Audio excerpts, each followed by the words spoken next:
Hi, I'm Greg Lobbs, the Civilization V Community Manager here at 2K Games, bringing you an exclusive behind-the-scenes look at the making of Civilization V. With over 9 million units sold worldwide, resounding critical acclaim, and multiple awards to its name, Civilization is recognized as one of the greatest strategy franchises of all time. To bring this series into its fifth offering takes the diverse skills of the talented people at Firaxis Games. During this video, we'll explore the history of the Civilization franchise, get a closer look at the team that created the fifth iteration in this revolutionary series, and learn more about what brought Civilization V to life. Civilization was originally created at Microprose in the late 1980s.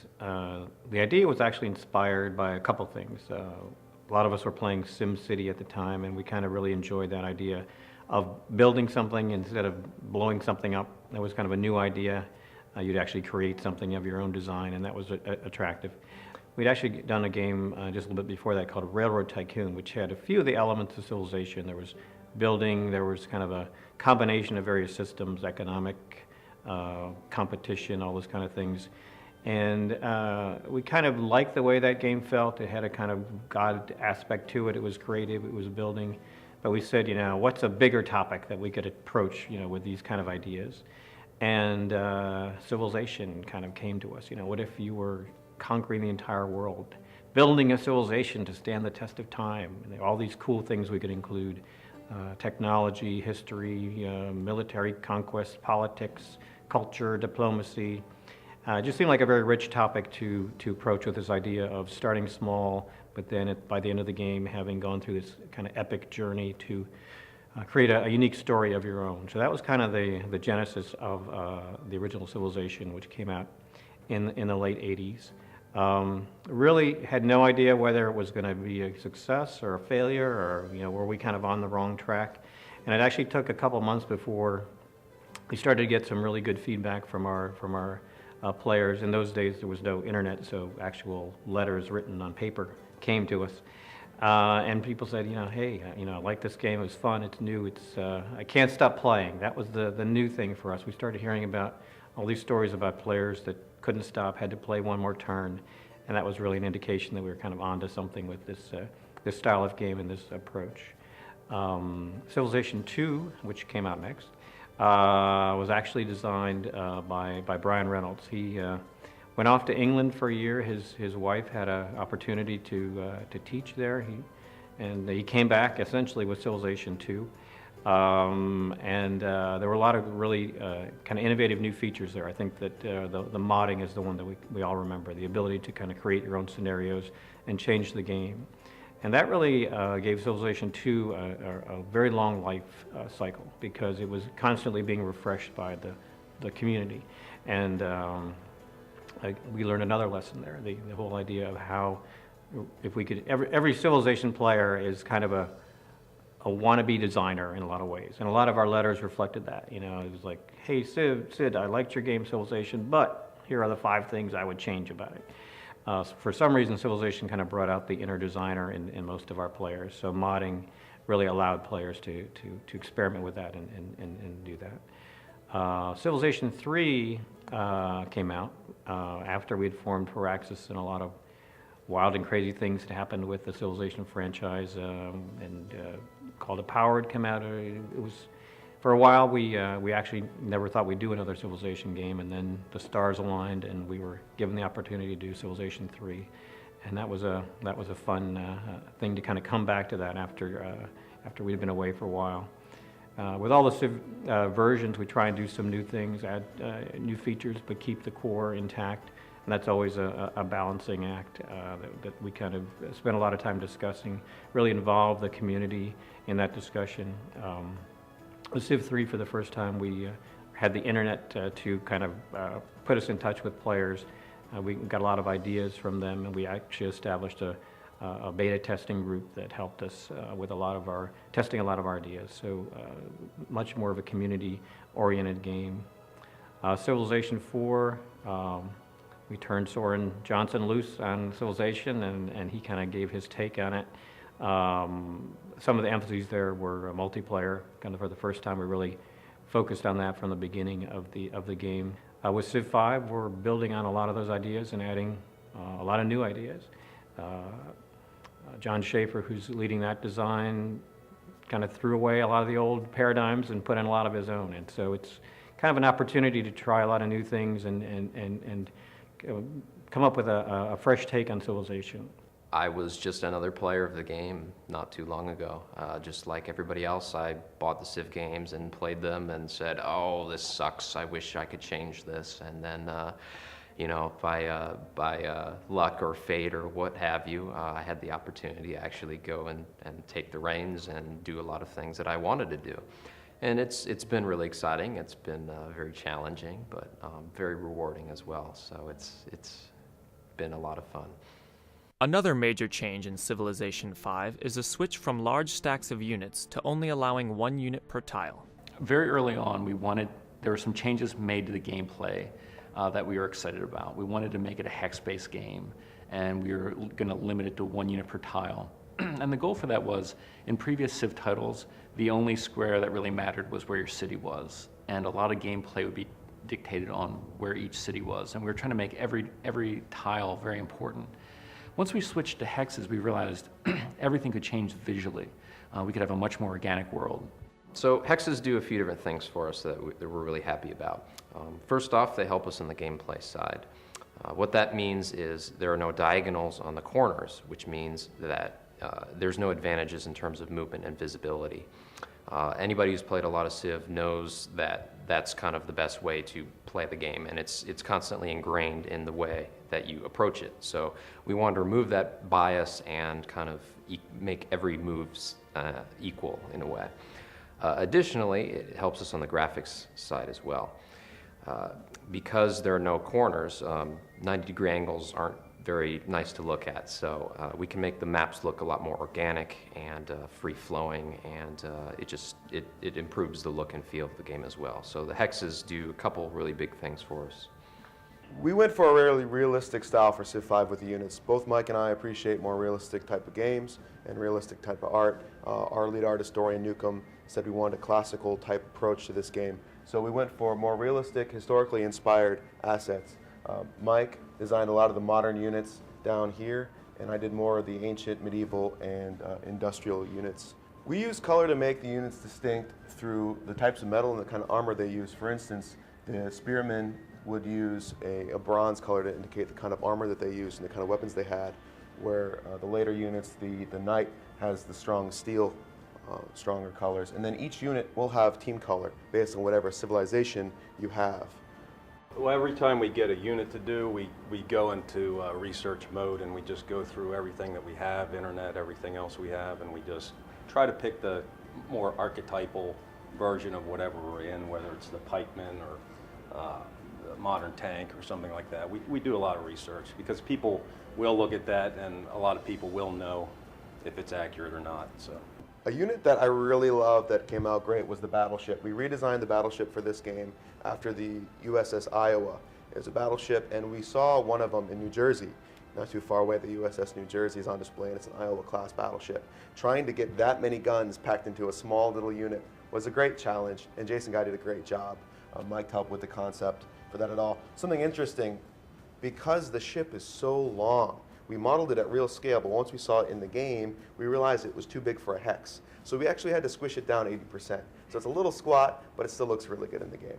Probably the most interesting thing I did was actually do the mech, which appears at the end of the game. It's probably the ultimate land unit that you can get. It's more powerful than anything on the land, and that was fun to design. The first Civilization game to have a mech was Beyond the Sword, and that's when we first introduced that. So I think we wanted to include this one in the game this time. So basically after building all the tank units and that sort of thing that are in the game, all the armor units, I was tasked out with doing the mech. So that was really like a nice little piece to do. So basically the concept is basically a walking tank. And we didn't want it to be really deviate from looking like a tank. We didn't want this like Japanimation kind of round thing in there. We wanted something that was blocky and looked like a tank, and also had more weapons than anything on the ground too. We wanted it to look like it had a full arsenal. So What I think is cool about the mech is that Mike really drew from real world inspiration, and anything drawn from the real world, the player can relate to more readily. This cannon on top, it's really inspired by the 30 Mike gun on an Apache gunship, but for our uses, it's a railgun for our game, and you'll see it in the game, and it's awesome. It destroys everything else. And we also have this bank of Hellfire missiles here. We have smoke launchers. We have different kinds of sensors and eyepieces that people can look at and relate to. There's some hydraulics and heavy metal features that make this thing feel realistic and really believable. I think Mike did a great job designing something that looks believable. One big challenge for the artists was creating the realistic leaders that the player would interact with throughout the game. When we started looking at the experience of a single player playing the game of Civ and they'd meet a leader, we knew that we wanted that to be an exciting experience. Meeting Ramses should feel awesome, and you should feel like you went back to ancient Egypt. And because we were looking at historical fiction and looking at a lot of films, a lot of times there are great throne room scenes where you're in the presence of that leader and it feels exotic and foreign and rich. And so we had our concept artists do what we would call, gunslinger shots, from the mid-thigh up, of meeting these people and being in the presence of their throne. We played around a lot with populating them with people. We were going to have Caesar in a Senate filled with people walking around. As the budget started to come in, we realized maybe having hundreds of people in these scenes wouldn't add a lot and would take away from that leader confronting you. And then we decided to have them speak in their language, so that when you did meet with Caesar, he'd be in his Senate and he'd be speaking Latin. We would provide a translation so you could actually communicate with him. But we thought that would be cool. That's the whole point of playing Civilization, is to experience history. And what better way than to meet people from lost civilizations and languages that aren't spoken anymore? Well, in Civ 4, they didn't speak at all. And we did have sort of a sim-style voices in Civ Rev. For Civ 5, we just figured that real language would set the tone a little more, would fit in with the game a little more. And it's something I've always wanted to see. I think it's really cool. You really get it further gives you that sense of the culture. Just like I think the broader range of music in Civ 5, also the speech, I think just adds to that, sense of culture, We have a studio that we work with in Montreal, a fabulous Wave Generation, that for Civ 4, they recorded all the languages for the units. When you selected them, they would say, like, what'll it be, in their language. So we knew we had this resource that could find any language we could come up with. So we went to them and basically they found actors for us, and we directed them from here, and it came out great. Most of the in-house music is the leader music, and most of that was written by myself and Jeff. Ian's writing one, and Roland Rizzo is also writing a piece, one of the leaders. Basically, we decided that we would use existing themes to base these pieces on. And Jeff, you want to talk a little bit about that? Yeah. Usually our first step is just searching for something, finding an actual melody from the culture that we're doing the leader music for, and hoping that melody is famous enough in that culture that if someone from that country heard it, they would instantly think, oh yeah, this is my country, and there'd be that sense of national pride. Some of the countries we just had to find fragments, like ancient Rome. I think Michael just found these very, very old fragments of melodies, pieced together a piece from that. So we kind of find the source material and then combine it with the Western orchestra, and it ends up being this combination of Western influenced with different cultures. And actually there's a final step for a lot of the music. We're actually going to be recording it in Prague, which is really cool. So we've written probably over 3 hours of original music for leaders in this game. And I think about an hour and 45 minutes worth of music is actually going to be recorded live with an orchestra. and a few pieces with choir.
Civilization V is the first game in the series to use Steamworks.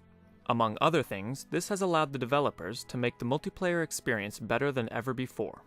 In terms of multiplayer, something that I think people will find really exciting is our use of Steam, and this is something that's new. Previous Civ games have come out on Steam, but they haven't been integrated with Steam like Civ 5 is. It uses it for matchmaking, for friends, for achievements. There's just it's all centralized, it's all solid, it's going to be a really good thing for the multiplayer community. Multiplayer's always been important to Civilization 5. I mean, there's just a huge audience out there of people playing constantly, especially in Civilization 4. There's entire communities built around having tournaments, even, what is it now, 4 or 5 years since the release of the last one? Yeah, 5. It's huge, and they have these sites that have modded the game in such a way that all the reporting comes straight into the websites. It's just ongoing, so extremely important. Modding has been a part of the Civilization series since Civilization 2. For Civ 5, the team was dedicated in making it the most moddable Civ game ever. Modding is definitely a huge part of Civ, especially with Civ 4. That team did a really excellent job with the features, and the priority with Civ 4 was to make as much as possible moddable. We wanted to build on that and keep the power, but also to allow more casual modders who aren't as hardcore into that modding scene to go and make changes as well. So one particular component that we're really excited about is the new World Builder. It's a standalone application that is very easy to use. You can fire it up.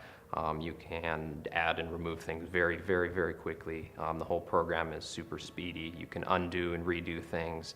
It's just very easy to use, and it's something that personally I was really excited when I saw how it was coming along. And more than any other version of Civ, we're focusing on making this the most powerful, elegant, and easy to use tool we possibly can. So I personally have spent quite a bit of time working on the interface, making sure that it's easy to get into, making sure it's powerful, and most importantly, making sure it's flexible. The World Builder will respond to your mod. It will know what items you have in your mod and will allow you to determine what extra information you might want to save out with your file. So your maps are as customizable as the game itself. One of the other tools we have is a tool called Mod Buddy, and it's basically the tool that brings all of the mod files together. It's the interaction between the user and the community hub. It's a way for them to figure out how they're going to set up their scenarios, how they're going to define the gameplay roles, and how they're going to organize all of their map files that they built using the other tools. It's also their direct link to uploading to the in-game community hub. The Civ community has been pretty much vital to the development of this Civ and previous Civs. They are the driving force behind Civ, I would say. Civ 5 to me is really an acknowledgement of the Civ community. It's something that people have been asking for, have been kind of waiting, when is this coming out? I think it really is a reflection of how strong the community is out there, how many ideas they've generated, how they've kind of inspired us to be creative and try new things with Civilization. So it's really the fact that there's this very active, dynamic, and interactive community out there that kind of inspires us to do new versions of Civilization, because they've given us a lot of great feedback, a lot of love on Civ 4, but now they're kind of ready for the next iteration, and that's what Civ 5 represents.